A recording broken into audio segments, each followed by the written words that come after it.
Assalamualaikum warahmatullahi wabarakatuh. Selamat sore semuanya. Izin memperkenalkan diri, nama saya Auladina dari jurusan Hubungan Internasional Universitas Lampung. Dan hari ini kita akan melakukan focus group discussion mengenai CSTO. Sebelumnya saya ingin mempersilahkan teman-teman saya untuk memperkenalkan diri. Silakan teman-teman. Saya sedikit Negara dari jurusan Hubungan Internasional Universitas Lampung. Saya Vinadaraga Saputra dari jurusan Hubungan Internasional Universitas Lampung. Saya Nasa Sandi Ramadan dari Hubungan Internasional Universitas Lampung. Saya Rizky Bonarsyah Putra Pakpahan, mahasiswa Universitas Lampung, jurusan Hubungan Internasional. Saya Adnan Kasmas Abisalma, mahasiswa Hubungan Internasional Universitas Lampung. Baik, kita akan memulai sesi FGD kita kali ini. Saya akan menyampaikan pengenalan mengenai CSTO. Jadi CSTO ini merupakan singkatan dari Collective Security Treaty Organization yang merupakan organisasi keamanan kolektif dalam bentuk aliansi militer antar pemerintahan yang ditandatangani pertama kali pada 15 Mei 1992. Sejarah dari CSTO ini sendiri di tahun 1992 ditandatangani di Uzbekistan pada tanggal 15 Mei oleh kepala negara Armenia, Kazakhstan, Kirgistan, Rusia, Tajikistan, dan Uzbekistan. Lalu di tahun 1993 penandatanganan ini juga diikuti oleh 3 negara yaitu Azerbaijan, Belarus, dan Georgia. Di tahun 1994, perjanjian ini mulai berlaku setelah menyelesaikan prosedur ratifikasi nasional pada tanggal 20 April. CSTO ini memang sejak awal hanya ditetapkan untuk 5 tahun kecuali apabila ada yang ingin memperbarui perjanjian tersebut. Dan pada tahun 1999 terdapat 3 negara yang tidak memperbarui perjanjian tersebut, yaitu Azerbaijan, Georgia, dan Uzbekistan. CSTO ini memiliki perjanjian dalam bentuk 11 artikel. Saya akan menyampaikan artikel yang paling penting, yaitu artikel 4, yang berisi jika salah satu negara anggota melakukan agresi, maka akan dianggap oleh negara anggota sebagai agresi untuk seluruh negara anggota dari traktat ini. Dan dalam hal komisi agresi ke salah satu negara anggota, semua negara anggota lainnya atas permintaan negara anggota ini harus segera memberikan bantuan yang diperlukan, termasuk bantuan militer, serta memberikan dukungan dengan sarana yang mereka miliki sesuai dengan hak atas pertahanan kolektif, sesuai dengan pasal 51 Piagam PBB. Negara-negara anggota harus segera memberitahu Dewan Keamanan Perserikatan Bangsa-Bangsa tentang langkah-langkah yang diambil berdasarkan pasal ini. Saat menerapkan langkah-langkah ini, negara anggota harus mematuhi ketentuan yang relevan dari Piagam PBB. Sekian pengenalan mengenai CSTO. Silakan teman-teman jika ada yang ingin menambahkan. Saya izin menambahkan. Jadi untuk anggota utama CSTO itu sendiri ada Armenia, Belarus, Kazakhstan, Kirgistan, Rusia, Tajikistan, dan Uzbekistan. Nah, mungkin kita akan bertanya nih, emang kenapa sih cuma negara ini? Sebenarnya ada latar belakangnya, yaitu negara-negara yang masuk ke dalam CSTO ini merupakan negara yang hasil dari pecahan Uni Soviet, dan mereka bergabung lagi di CSTO untuk membentuk collective security agar mereka bisa melindungi diri mereka dari ancaman-ancaman baru yang muncul pasca Uni Soviet. Silakan yang ingin memberikan pendapat. Izin menambahkan ya. Jadi di CSTO ini ada keuntungan dan kerugian. Keuntungan negara bergabung ke CSTO ini adalah negara itu dapat menerima berbagai bentuk dukungan militer. Mereka juga dapat memperdalam hubungan profesional dan pribadi antara negara dan peserta. Dan selanjutnya dapat memperkuat hubungan dalam banyak hal. Seperti yang disebutkan tadi, dunia itu adalah tempat yang berbahaya. Kelompok individu itu benar-benar secara diam mendukung secara semua jenis tindakan jahat. Mereka diam-diam memberikan bantuan kepada kelompok teroris dan lain-lain. Namun kegiatan tersebut juga dapat menyebabkan kerugian yang signifikan bagi mereka yang tidak berpartisipasi dalam upaya tersebut. Dunia saat ini dipenuhi dengan ancaman seperti itu, jadi pertahanan adalah hal yang terpenting yang mampu dimiliki suatu negara. CSTO secara aktif digunakan bukan sebagai blok militer politik, tetapi sebagai infrastruktur untuk perdagangan dan transfer prioritas peralatan militer dan pelatihan tentara dari Republik Tiongkok bekas Uni Soviet. Namun di sisi lain, CSTO ini memiliki beberapa kerugian, yaitu beberapa peraturan yang diadopsi oleh CSTO tidak memiliki mekanisme penegakan yang diperlukan. Misalnya itu CSTO itu memiliki kerangka kerja hukum untuk kerjasama dengan organisasi internasional, tapi mekanisme implementasinya itu nggak dijelasin. Oleh karena itu, kerjasama dengan organisasi internasional itu masih terbatas. Lalu tidak ada strategi terpadu untuk tanggapan CSTO terhadap konflik internal dan internasional. Prinsip-prinsip CSTO untuk tidak mencampuri urusan internal anggotanya itu menghalangi organisasi untuk mewujudkan potensi besarnya. Pada saat yang sama juga, negara sendiri seringkali tidak dapat menyelesaikan konflik internal tanpa perantara, tetapi mereka tidak ingin CSTO dan Rusia campur tangan. Ada yang ingin memberikan pendapat?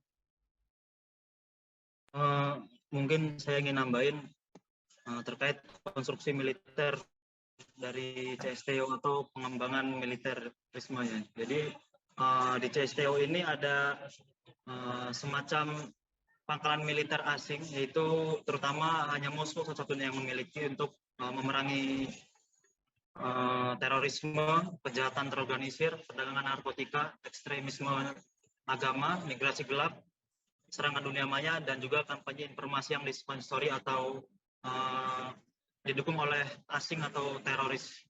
Jadi pangkalan militer yang dimiliki Moskow itu salah satu anggota CSTO khususnya ada di Armenia, Belarusia, dan juga Kirgistan.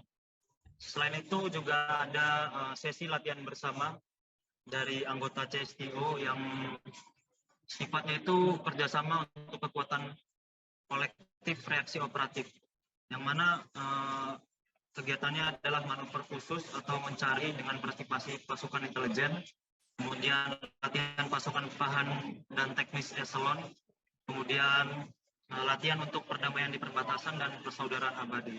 Kemudian ada pasukan penjaga perdamaian CSTO yang dapat ditempatkan di bawah mandat PBB atau tanpa mandat di negara anggotanya. Selain itu ada juga reaksi cepat kolektif, yaitu pasukan yang dimaksudkan untuk digunakan untuk memukul mundur agresi militer, melakukan operasi anti teroris, memerangi kejahatan transnasional dan perdagangan narkoba, serta menetralkan dampak bencana alam. Jika dilihat dari anggota-anggota CSTO itu semuanya kan latar belakangnya dari mantan pecahan Uni Soviet. Kemudian ada anggota potensial yang mana dulu pada Mei 2007 Sekretaris Jenderal CSTO itu menyarankan agar Iran dapat bergabung dengan CSTO dengan mengatakan CSTO adalah organisasi terbuka. Jika Iran berlaku CSTO, maka CSTO akan mempertimbangkan permohonan tersebut. Jadi jika Iran bergabung, itu akan menjadi negara pertama di luar bekas Uni Soviet yang menjadi bagian dari organisasi CSTO. Selain Iran, Majelis Nasionalis Republik Serbia dan Wolosi Jirga, Majelis Nasionalis Republik Islam Afghanistan, beri nama di Majelis Parlemen CSTO pada tahun 2013. Meskipun kemarin Republik Islam Afghanistan itu telah runtuh diambil Taliban. Selain itu, Majelis Parlemen Persatuan Belarusia dan Rusia memiliki status majelis parlemen. Jadi meskipun mereka menjadi anggota pengamat, mereka juga menjadi 2021 Uzbekistan setelah menjadi pengamat dari Uni Eropa Economics melakukan latihan militer bilateral dengan Rusia dan latihan militer literal dengan Rusia dan Tajikistan.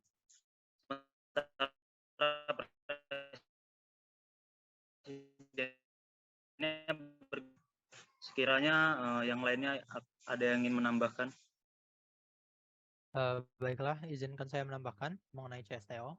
Tadi yang belum disebutkan adalah mengenai kegiatan CSTO. Kegiatan di CSTO itu contoh-contohnya itu seperti yang pertama itu ada latihan bersama yang dilakukan secara tahunan. Latihan militer bersama ini digunakan untuk meningkatkan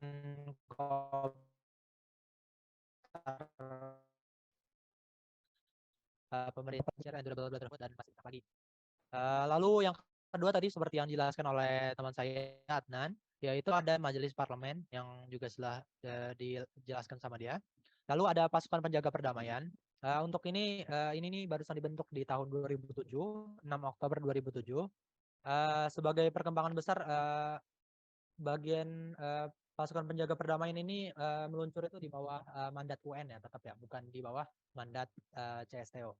Lalu ada tadi yang sudah dijelaskan juga, yaitu adalah tim reaksi cepat atau CRRF.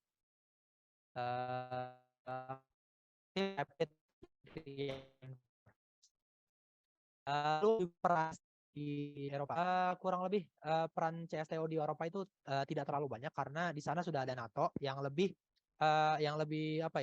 mendominasi, dikarenakan CSTO hanyalah aliansi yang berada di Eurasia. Kurang lebih perannya ya tentu saja seperti yang di ini jelaskan, yaitu adalah sebagai aliansi militer, tapi hanya di daerah Eurasia, Eropa Timur dan sebagainya, dan di bekas-bekas negara jajahan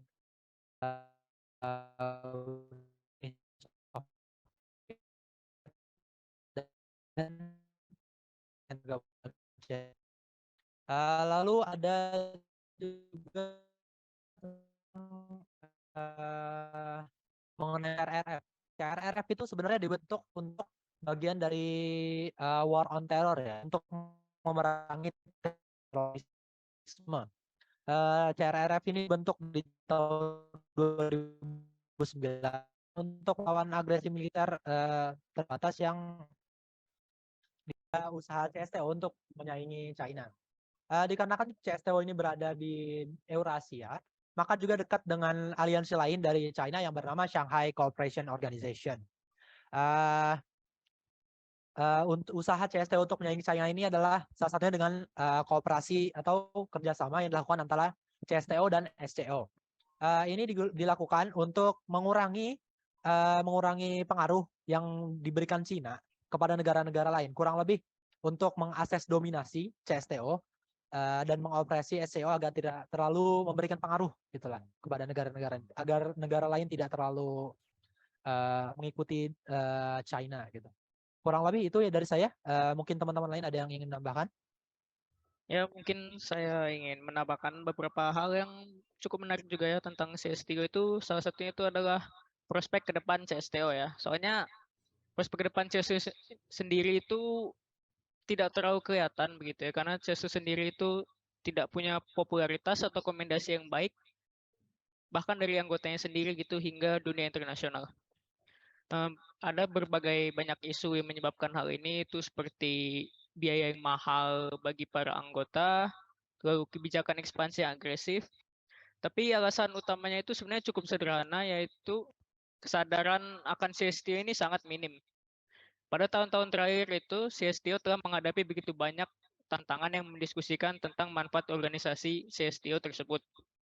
Yang mana tantangan-tantangan itu sudah berpindah dari kalangan ahli yang sempit itu hingga ke wacana politik yang lebih luas yang meliputi negara-negara lain. Dan diskusi ini pun juga manfaat yang didapat itu tidak sebegitu jelas, yang menimbulkan pertanyaan tentang apa yang sebenarnya harus dilakukan CSTO dan seberapa layak itu sebenarnya. Lalu maupun CSTO itu ya organisasi yang berpusat di Eropa, tapi CSTO juga mempunyai peran di Sentra Asia.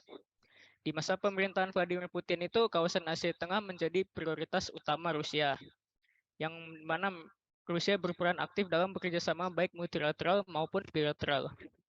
Di antara negara-negara kawasan tersebut, Rusia kembali berupaya untuk konsisten dalam menyebarkan pengaruh politik dan keamanan terhadap negara-negara bekas Uni Soviet untuk menjadi salah satu negara great power. Kawasan Asia Tengah itu dianggap memiliki letak yang strategis dikarenakan sumber daya alam yang melimpah serta dapat digunakan sebagai jalur penghubung benua Asia, Eropa, hingga Afrika. Keberadaan negara besar seperti Amerika dan Tiongkok memunculkan kekhawatiran tersendiri bagi CSTO.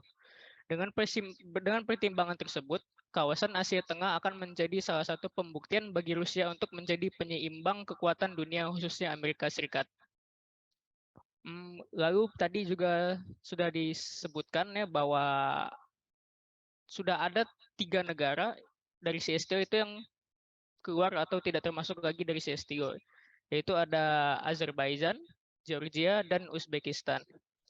3 negara ini semuanya memiliki alasan berbeda kenapa mereka keluar dari CSTO.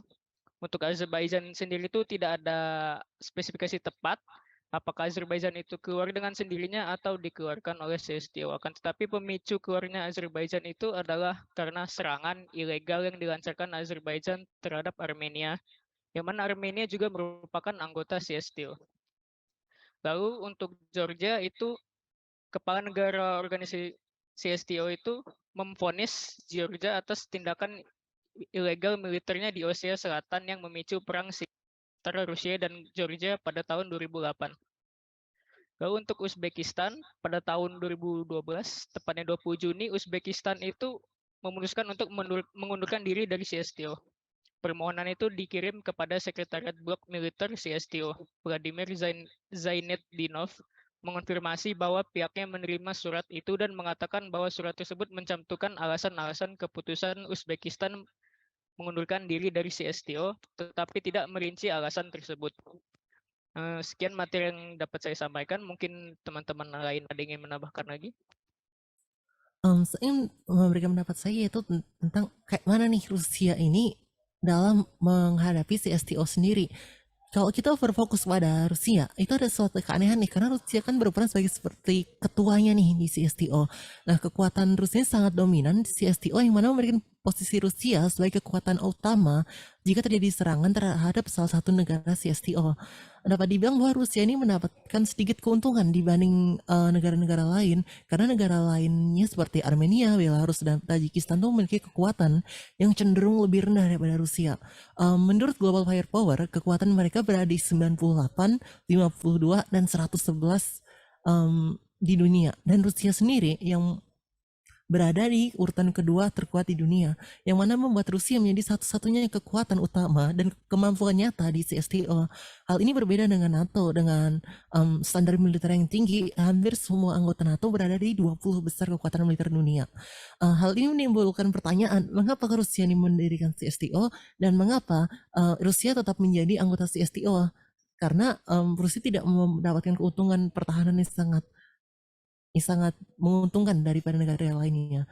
Nah, kita bisa melihat dari awal pembentukan CSTO itu sendiri. CSTO itu sendiri dibentuk pasca runtuhnya Uni Soviet, dan kondisi geopolitik di Eropa Timur itu mengalami pergeseran nih. Banyak negara-negara yang mulai memihak kepada NATO seperti Polandia dan Estonia dan sebagainya. Mereka mulai berpihak pihak ke NATO, yang mana memberikan Rusia di posisi yang tidak menguntungkan.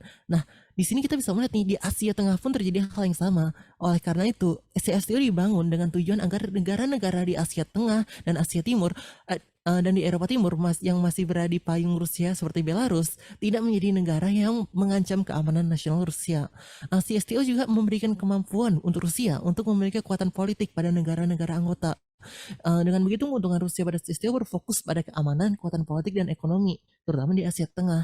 Kekuatan di bidang politik ini memungkinkan Rusia membuat persetujuan di bidang ekonomi dengan negara-negara CSTO yang menjadi konsumen ekspor Rusia. Dengan ekspor Rusia ke Tajikistan sebesar 1,11 miliar dolar Amerika, ekspor Armenia sebesar 1,89 miliar dolar Amerika, ke Belarus merupakan ekspor terbesar kelima Rusia, yaitu sebesar 23,13 miliar dolar Amerika. Hal ini dapat dicapai dengan posisi Rusia sebagai ketua di CSTO dan influence politik Rusia yang sangat kuat kepada negara-negara tersebut. Angka-angka habis tersebut menunjukkan nih bagaimana CSTO memberikan ketergantungan ekonomi negara-negara itu dan ketergantungan politik pada Rusia oleh negara-negara tersebut.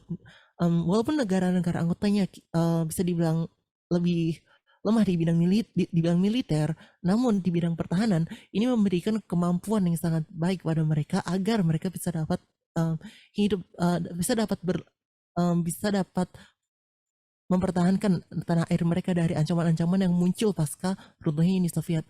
Bukan ini memberikan keuntungan pada Rusia dan negara-negara anggota dan ketergantungan juga yang membuat negara jika ingin keluar dari organisasi ini, mereka akan menghadapi ancaman-ancaman baru nih karena mereka mereka memiliki ketergantungan ekonomi terhadap Rusia, ketergantungan politik.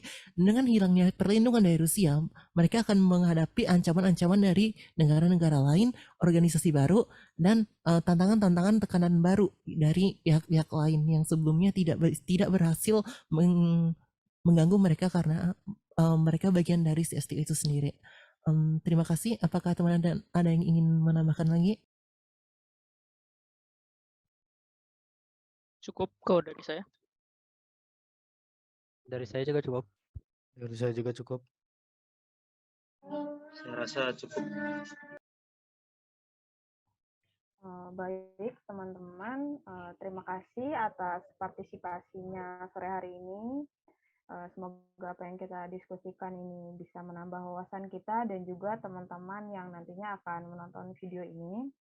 Saya dan teman-teman memohon maaf atas masih banyaknya kekurangan. Selamat sore. Wassalamualaikum warahmatullahi wabarakatuh.